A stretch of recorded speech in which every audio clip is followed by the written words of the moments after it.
Welcome, everyone, and thank you so much for joining us today. I'm Christina Hingle, the Associate Director of Governmental and External Affairs at the National Conference of State Historic Preservation Officers.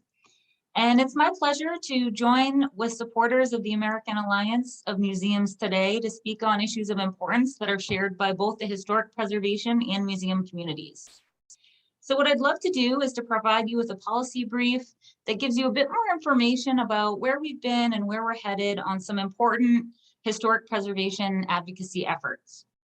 If you're not familiar with what we do at NCSHPO, we do promote historic preservation to protect the nation's most valued cultural and historic assets. And we do this in a myriad of ways, including educating the public as well as elected officials about the National Historic Preservation Program, with a focus on any relevant legislation, policies, and regulations that may be pertinent to historic preservation. We also connect and collaborate with 59 state historic preservation offices and in each of our US states, territories, and the District of Columbia.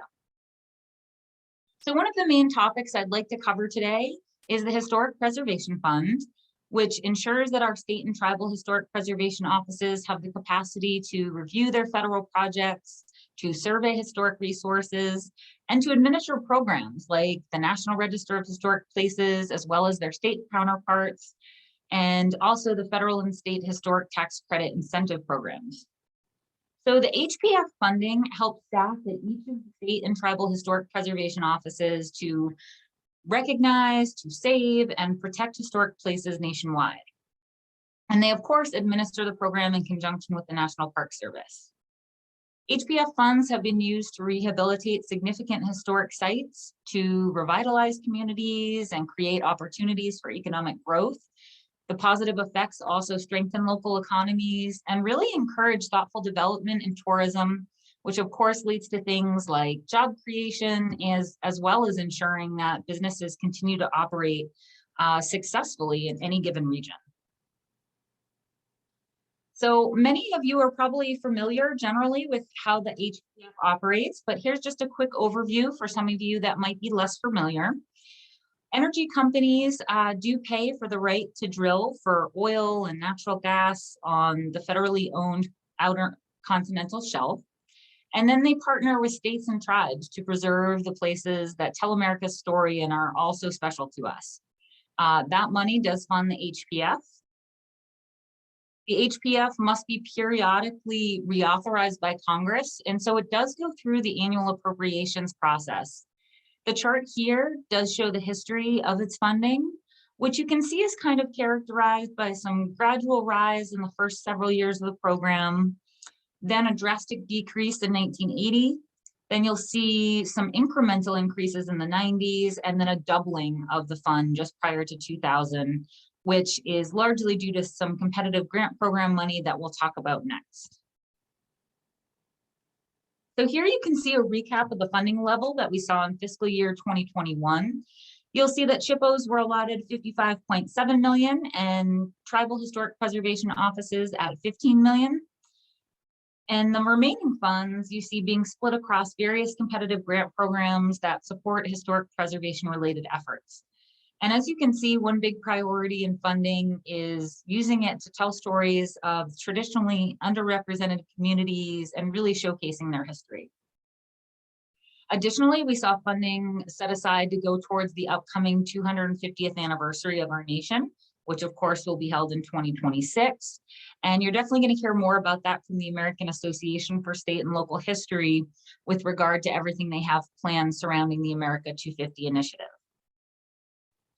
So as you can see, the impact of the Save America's Treasures program is pretty far reaching, $25 million allotment towards that program.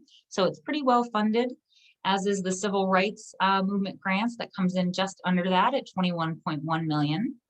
And then under that, we see the Paul Brune Historic Revitalization Grant Program. And this program goes to support the rehabilitation of historic properties in more rural communities. And it really helps to foster economic development in those areas. Our state historic preservation offices, tribal historic preservation offices, certified local governments, as well as nonprofits can apply for that more rural funding. and then it is then sub-granted in those rural communities within that organization's service region. So despite all this funding, we are still faced with an incredible demand for funding, and the need outpaces available funding. So therefore, NCSHPO and our preservation colleagues are continuing to advocate for HPF funding to reflect the needs that we're seeing on state and national levels. And of course, of particular importance to NCSHPO is ensuring that our SHPOs have the capacity to carry out their increasing responsibilities under the Federal Historic Preservation Program. And over the past year, we have seen some optimistic signals from the House, the Senate, and the Biden administration that all remain really positive indicators of our ability to exceed prior requests for funding. The previously authorized HPF amount, of course, being $150 million. And so earlier this year, you may recall that the administration proposed $151.8 million. The House proposed $155.8 million, and the Senate came in really strong with their inclusion of congressionally directed spending for preservation-related projects for a total of $180.1 million. So we're really hoping to capitalize on this show of support for increased funding that is so necessary to promote our historic and cultural sites, and to also further some of the really big goals we have for equity, diversity, and inclusion within our historic preservation efforts. So for 2022, our 2022 HPF request is full and permanent authorization of the Historic Preservation Fund at $300 million. And remember, at current, every several years, there's the need to go back and to advocate for the program to be reauthorized. So that reauthorization piece is really helpful in not having to continue to do that on an ongoing basis, especially for this program, which is very well established and dates back to 1976. We do expect legislation to be introduced in early 2022 that does reflect this ask. So now that you know all that you need to know about the HPF, I'd love to turn to another item of interest on preservation efforts, which is the Federal Historic Tax Credit Program. So if you've been following this, in early 2021, we did see a new version come out of the Historic Tax Credit Growth and Opportunity Act, or HTC-GO. It was introduced in Congress, and it did replace an earlier 2019 version that advocates had been working towards previously. So the main HTC-GO provisions are summarized here for you, but I'll call your attention to the first two, which one outline an increase from 20% credit to a 30% credit temporarily for all projects. And then the second one being a permanent increase of 20 to 30% for small projects. So the logic behind this of particular note is the COVID-19 pandemic really amplified the need for increased incentives for preservation projects.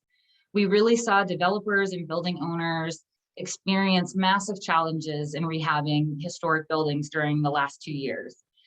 We saw on the financial side, we saw financial markets slowing, which made it difficult for projects to access capital. It often stalled complex historic real estate transactions. We also saw increased volatility in the market.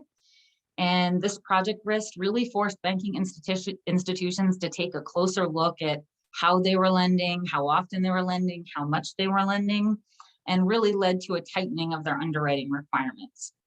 Now, on the construction side, we saw similar struggles. We saw an increase in material costs and construction costs and labor costs.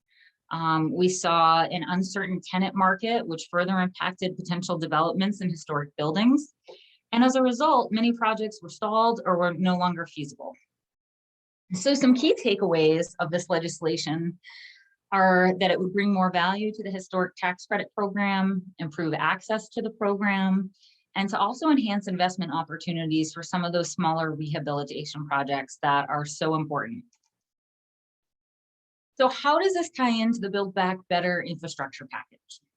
As the Biden administration and Congress started to formulate the House-passed infrastructure package known as Build Back Better plan, preservation advocates really saw an opportunity to push hard for these historic tax credit improvements to be included in that, to take this legislation over the finish line.